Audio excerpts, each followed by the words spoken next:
If you were given the opportunity to visit your past, what would you see? Good deeds, acts of selfishness, malice, warmth, and caring. There are very few of us, I think, who will be totally satisfied with what we met in our past. But past is past, and nothing can be done with it, I dare say. But let me pose upon you another question. If you were given a choice, would you rather look upon your past as Scrooge has done, or would you like to see your present? Scrooge sat bolt upright, waiting in the middle of a ridiculous tough story. Well, I'm sorry. I'm sorry. Oh. Is anybody there? I wouldn't mind calling you to believe that Scrooge was ready for a good broad field of strange appearances, and that nothing between a baby and a rhinoceros would astonish him very much. Now being prepared for almost anything, he was not by any means prepared for nothing, and consequently, when the bell struck one. No shape appeared. He was taken with a violent fit of trembling.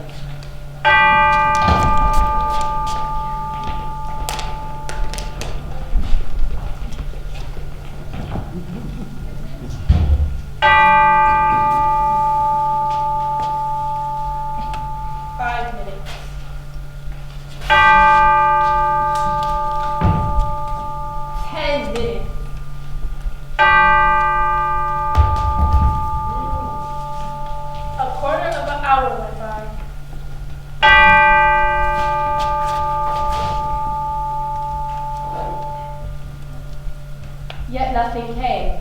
All this time he lay upon his bed, waiting and waiting.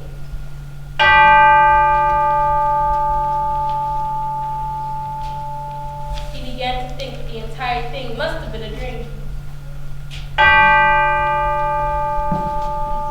Oh, a nightmare. A nightmare is all, Jacob Marley. And chains no less. Whole day's work is what I need. Small breakfast, full day at the office, soft meals, yeah. This idea taking full possession of his mind, he softly got up and shuffled in his slippers to the door. The moment Scrooge's hand was on the lock, a strange voice called him by his name. Ebenezer, come forth. I am the ghost of Christmas present. Look upon me. You've never seen the like of me before. Never. I don't think I have. I'm afraid I have not. Touch, follow me.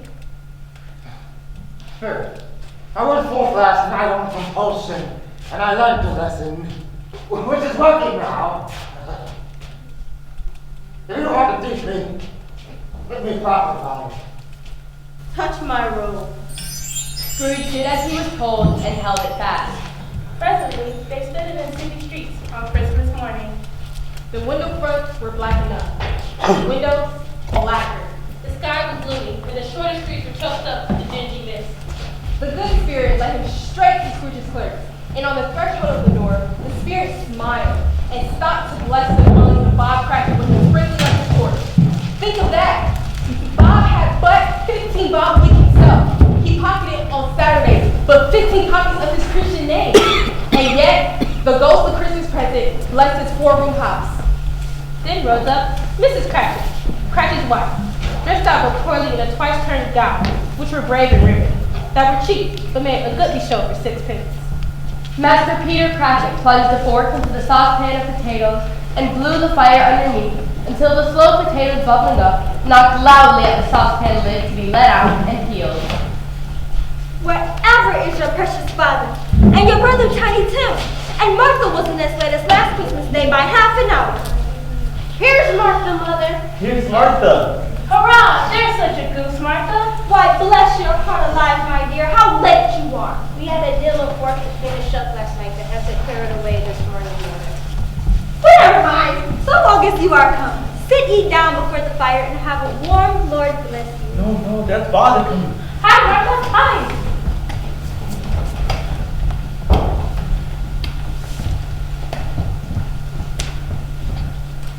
Why? Where's my Martha?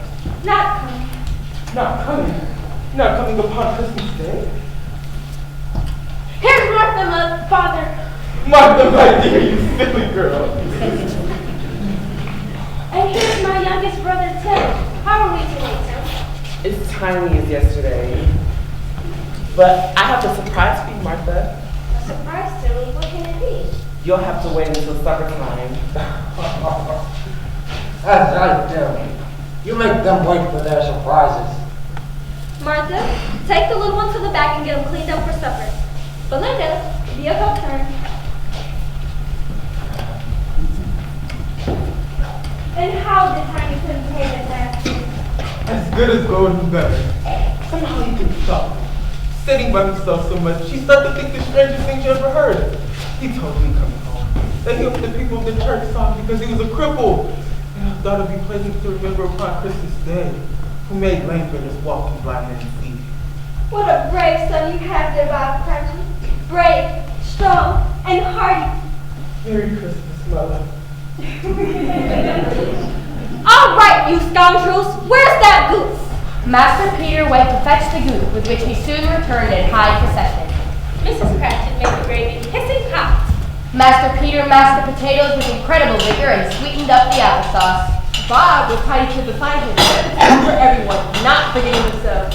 At last, the dishes were set on, and grace was said. It was succeeded by a breathless pause.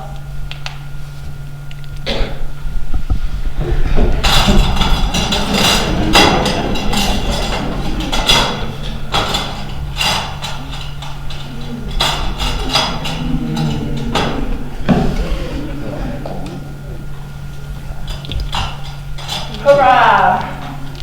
There never was such a goose. Its tenderness and flavor, size and cheapness were that these beautiful things of admiration, eked out by applesauce and mashed potatoes. It was a sufficient dinner for the whole family.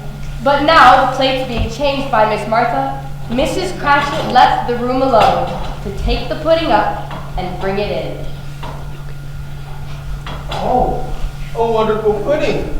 Quite possibly the greatest success achieved by Miss Cratchit's fruit on marriage.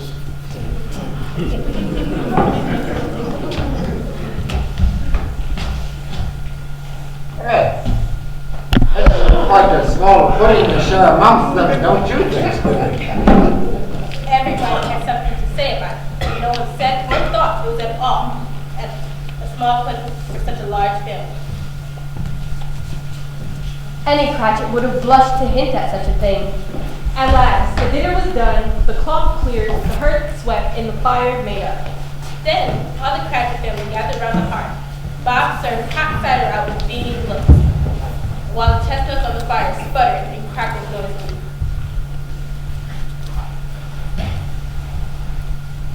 Merry Christmas to all of us, my dears. God bless us. God bless us. God bless us, everyone! Oh, Pastor, tell me if Tiny Tim will live. I see a vacant seat in the poor chimney corner, and a crutch without its owner, carefully preserved. No, Spirit, say he will be spared. If these shadows remain unaltered by the future, none other of my race will find him here. What then? If he be like to die, he had better do it, and decrease the surplus population. My own words, spoken as they themselves even prophecy. But surely you know that I did not mean Tiny Tim. Scrooge hung his head to hear his own words quoted by the Spirit, and was overcome with penitence and grief. Mr. Scrooge, I'll give you, Mr. Scrooge, the founder of the feast. The founder of the feast, indeed. I wish I had him here. I'd give him a piece of my mind to feast upon, and I hope he has a good appetite for it. My dear, Christmas Day. I'll drink his health. The day's not for his. A long life to him. A Merry Christmas and a Happy New Year. He'll be very merry and happy, I have no doubt. What about my surprise, Timmy? You said I had a surprise at dinner. Come on, Tim. You can practice. Oh, Please, for me, Timmy. They told me it was your favorite carol. So I learned it to sing to you special, Martha. Come, they told me, ba-da-bum-bum. Are you born to see, ba-da-bum-bum? Our finest baby, ba-da-bum-bum. Too late before I came, ba-da-bum-bum, ba-da-bum-bum, ba-da-bum-bum. Oh, to find, ba-da-bum-bum, let me come. Baby Jesus, ba-da-bum-bum. I am a poor boy too, ba-da-bum-bum. I have no gift to bring, ba-da-bum-bum. Too late before I came, ba-da-bum-bum, ba-da-bum-bum, ba-da-bum-bum. Shall I sing for you, ba-da-bum-bum, on my time?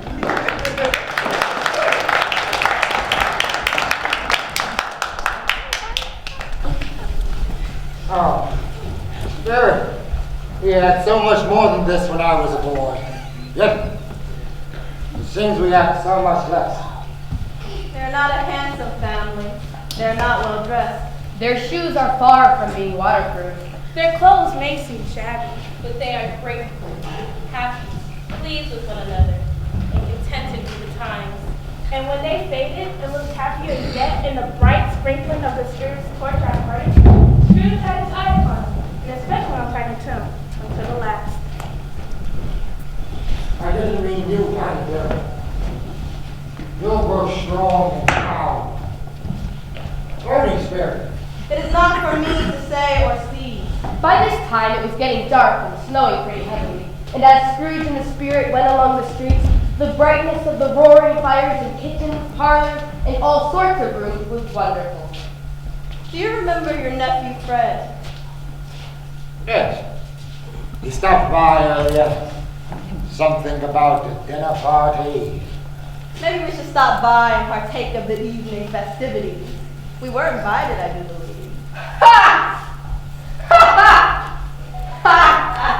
If you had happened by any unlikely chance to know a man more blessed in the laughter than Scrooge's nephew, all I can say is, I'd like to know him too. Introduce him to me, and I'll cultivate his acquaintance. There is nothing in the world so irresistibly contagious as laughter and good humor. Why, he has his mother's laugh. It makes me miss her.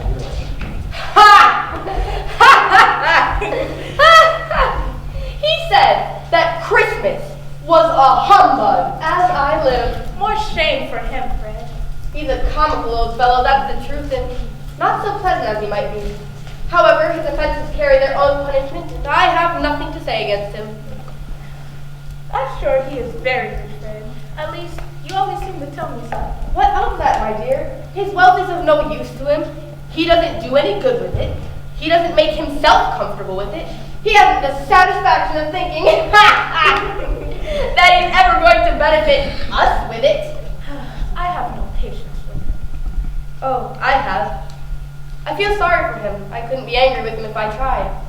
Who suffers by his ill whims himself, always? Here, he takes it into his head to dislike us, and he won't come and dine with us. What's the consequence? He doesn't lose much of a dinner. Indeed, I think he loses a very good dinner. I must say I agree. A very good dinner indeed was missed by your Uncle Scrooge. Well, I'm very glad to hear it, because I haven't great faith in this young cook. What do you say, Topper?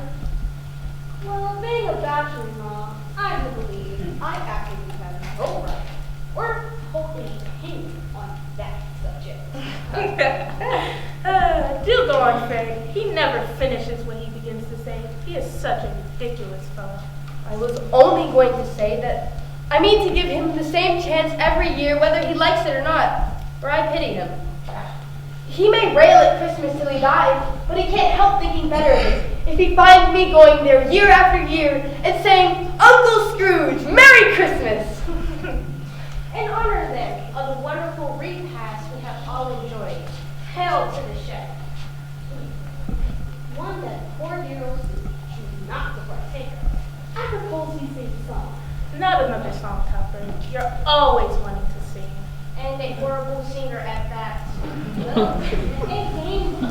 Yes, a game. I have just a game for us.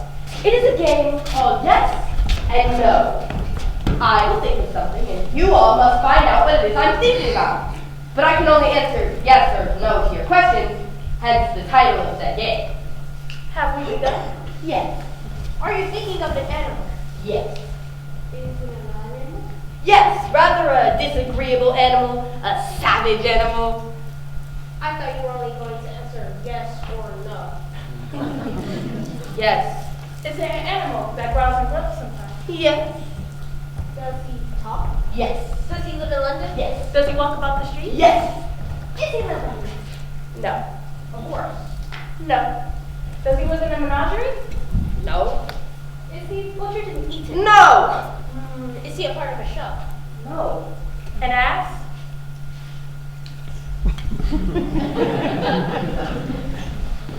No.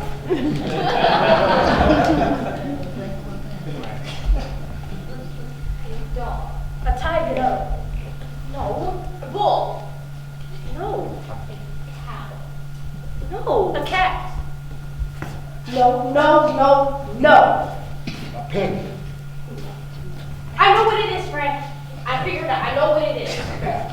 What is it? It's your Uncle Scrooge. You guessed it! Well done, Sarah. I would think you have said yes for isn't an ass. Your answer isn't a bear. Often has been yes. Did someone guess a bear? I thought I did guess. As did I. Well, then I might have said yes if I had heard it. My uncle has given us plenty of merriment, I'm sure, and it would be ungrateful not to drink his health. A Merry Christmas and a Happy New Year to the old man, whatever he is. He wouldn't take it from me, but may he have it nevertheless. Uncle Scrooge! Uncle Scrooge! Uncle Scrooge! Dear, did you close the upstairs window? It seems cold. Could I get you a blanket, Sarah? I could have sworn I latched it. I'll go check it.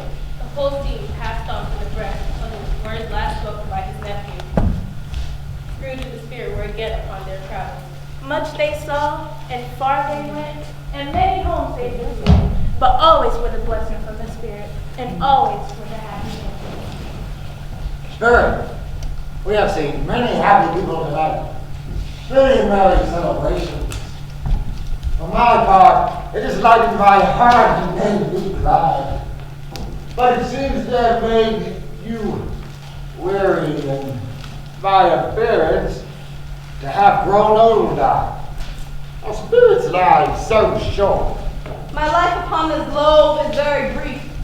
It ends tonight. Tonight, Tonight at midnight. Hark! My time is drawing near. Spirit, may we stop briefly? We cannot stop. The bell tolls. Have you no blessings to bestow? You have blessed many creatures tonight. Are these not yours as well? They are mankind.